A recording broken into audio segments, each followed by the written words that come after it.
Write your points on a card while you are doing lesson delivery.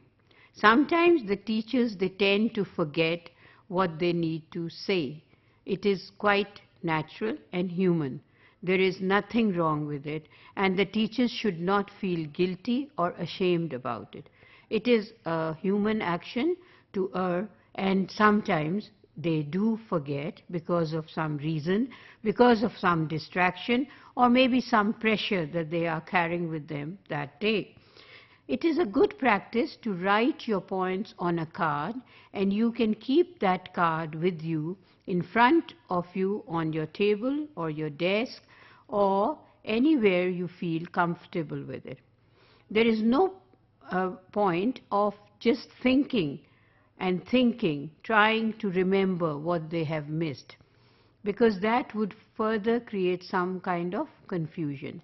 Also, you can use colored pens in order to make differences of words, verbs and nouns in different colors, and then when you look at green, for example, and if it is a noun, so whenever you want to look at a noun, you would look for the color green and find a noun there.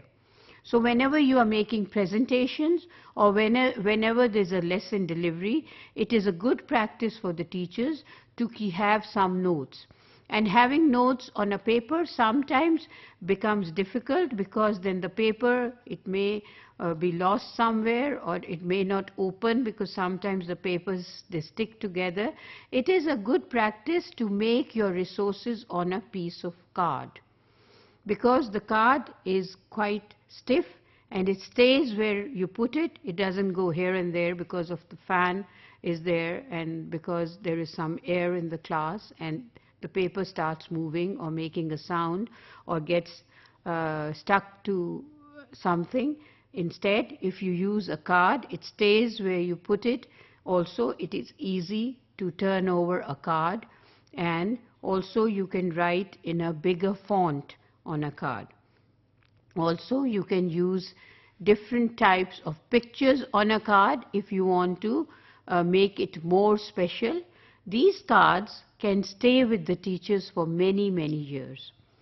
I have seen teachers with their card boxes that they made when they joined the teaching profession, and these boxes are with them for many years, like 10 to 15 years, because they will never get spoiled. You can always use the cards to show the words to your students also. So for example, if you have a card and you want the students to spell a word, you can always display the card to your students and they can spell the word. Similarly, if you want your students to pronounce a word, if you don't have a PowerPoint presentation, you can always write the word on the card, show it to the students and ask them to pronounce the word.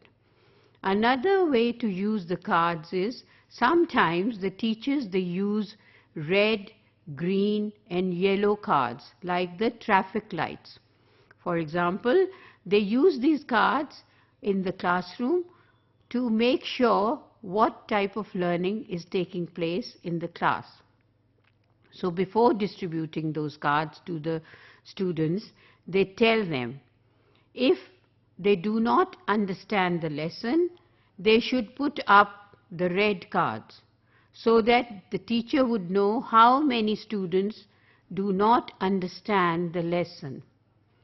So it is a good way to know about your lesson delivery also, and to evaluate the learning that has taken place amongst your students.